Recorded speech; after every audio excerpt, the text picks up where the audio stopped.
Hey there, welcome to the channel.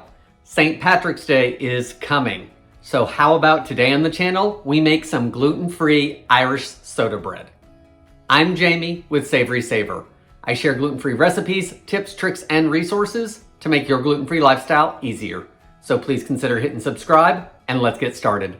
So for this gluten-free Irish soda bread, first up, I don't think I've ever had Irish soda bread, so this is new to me as well. I did look at a couple recipes and honestly, this one looked easier, even with a couple changes. So I decided for this one. It does have individual flours that are gluten-free and does not have any xanthan gum.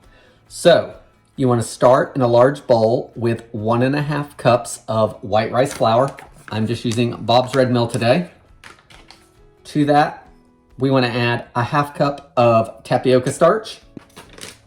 Again, I'm using Bob's Red Mill.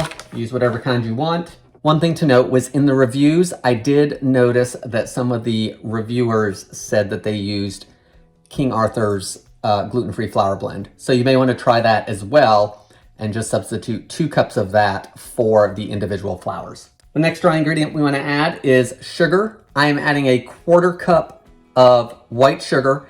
And one thing to note about the sugar is the original recipe called for 1/2 cup. The reviews all said it was too sweet. So some of the reviews said they used 2 tablespoons. Some of them said they used 1 tablespoon. A lot of them said they used a 1/4 cup. I am using a 1/4 cup. Irish soda bread is not supposed to be a sweet bread, so adjust accordingly to what you think you might like. Next, I want to add a teaspoon of salt, a teaspoon of baking powder, and a teaspoon of baking soda. And our baking soda and our baking powder are going to do 2 things. Our baking soda is going to react at the beginning of the recipe because we're going to use some buttermilk. That'll give us some lift. Our baking powder is heat activated, so it's going to activate when it gets into the hot oven. So I'm going to add these to it. I'm going to give everything a whisk. Now that everything's whisked together, we've only got a couple more steps. So this is a good time to make sure you have a greased 9-inch cake pan ready to go. I used butter today just for a little bit extra flavor. Use whatever grease that you like to use. You're also going to need 1 cup of buttermilk. And I do not keep buttermilk in the house on a regular basis.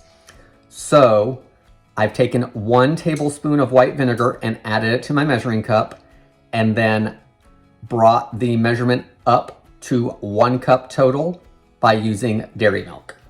I think, as far as I know, you can use non-dairy milk if you wanted to, and use some kind of grease like Crisco or something on your pan, and you'd have a dairy-free recipe there.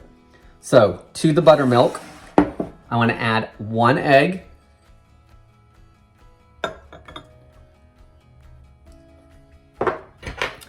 I'm going to whisk those 2 together. I'm going to put this behind just for a second so you guys can see. The other thing I'm going to add is a lot of times Irish soda bread has raisins. So I'm going to add this to the recipe. This is 1/2 cup. So I'm going to add that just at the very end. Put it well in the center of our ingredients. I'm going to add the buttermilk and egg, stir it just until it's combined, add the raisins, and stir those in as well.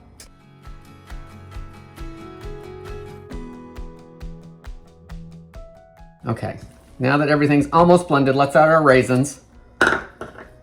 Get those blended in too.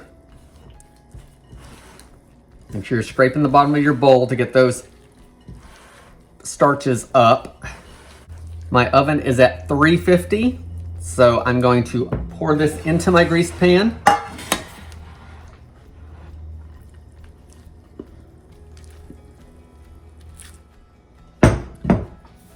Now I want to bake this for about 35 minutes, maybe 40, until it's done. The original recipe says to bake for 65 minutes, and all the reviews said that was way too long. So I'm going to bake it for 35 to 40 minutes. And see if everything comes out clean with a toothpick, and then we'll give it a taste. So here's our gluten-free Irish soda bread out of the oven. Not getting anything on the toothpick. It's been 35 minutes. It's nice and golden. I'm assuming it's done. Let's let it cool for just a minute and then we'll give it a taste.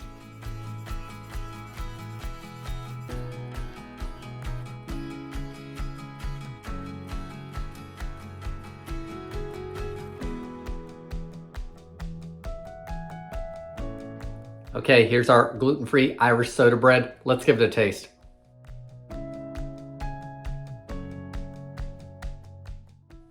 So it's a little bit on the chewy side. Not a horrible texture at all though, especially being gluten-free. The raisins add a little bit of sweetness. I like that I cut back the sugar from the original recipe.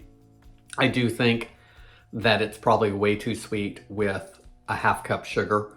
Quarter cup, there's a little bit of sweetness, but you don't want a super sweet bread, so that's a good change on that. I like it warm. I like that it turned golden for us. It almost has a cakey texture to it. Overall, I think it's a good recipe. Let me show you a couple more things with it. So here's one half of the bread, and you can see the raisins all wanted to sink except for a couple of them here and there. Pretty much the same on this side as well. If you make this recipe and add the raisins, one thing you could try is a little bit of tapioca starch on the raisins. That way that'll help suspend them in the bread and not sink to the bottom. So you can try that. If your raisins are dry and shriveled and you still want to use raisins, then maybe take your raisins and put about a half cup of boiling water over them to rehydrate them some, and then drain them off and add them to your bread. Gluten-free Irish soda bread. I think it came out pretty good. I think it's worth trying. Guys, that's all I have for this video. So leave me your comments below, or maybe a link to your favorite gluten-free Irish soda bread video. Guys, thank you so much for watching, and I hope to see you on the next video.